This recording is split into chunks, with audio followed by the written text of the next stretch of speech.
श्रावणी काय बरळतेस तू? शुद्धीवर आहेस का? माझ्या समोर शुभूनी तुझ्या डोक्यावर बंदूक ठेवून जबरदस्तीने हे लग्न केलंय आणि तू आता मॅजिस्ट्रेट साहेबांसमोर सांगतेस की तुझ्यावर जबरदस्ती झालेली नाहीये. श्रावणी काय बोलतेस तू?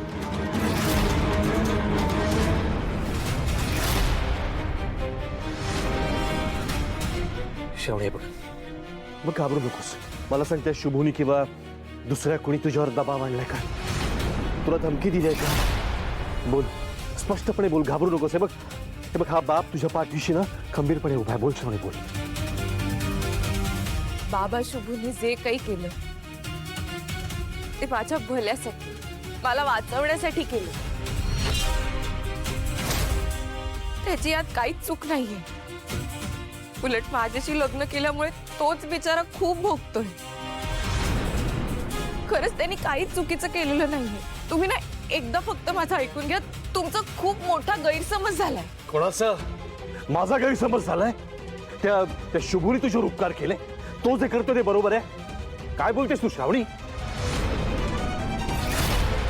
विश्वंभर प्लीज जरा शांत हो. ते सगळं राहू दे. श्रावणी, तू इतकी नटून थटून कुठून आलीस?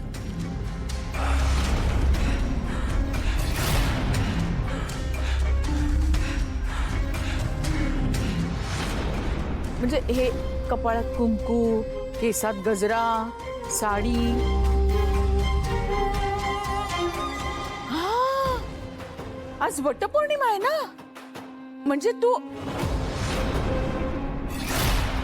बघितलंस विश्वंभर? अरे आता तरी डोळे उघड. पराक्रम बघ तुझ्या मुलीचे.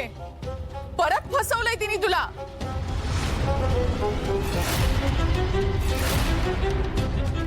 श्रावणी, तू वटपौर्णिमेची पूजा करायला गेली होतीस ना?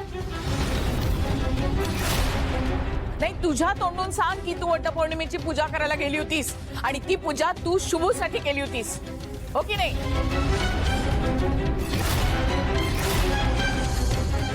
अगं बोल ना.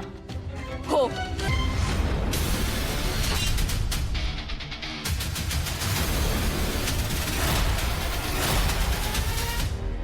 गेले होते मी शुभूला भेटायला आणि हो, केली मी वटपौर्णिमेची पूजा.